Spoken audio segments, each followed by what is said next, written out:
Hi, my name is Hylton. I'm currently working at Hockley and I'm doing an apprenticeship in jewellery manufacturing.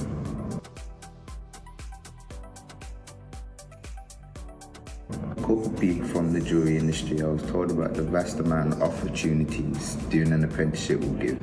I really enjoyed A-level art, so the creative aspect of the jewellery trade really inspired me to want to continue and learn more about it. I've enjoyed all of it. I've enjoyed the different aspects that I've learned in the trade. I've learned about different techniques, all the different techniques really.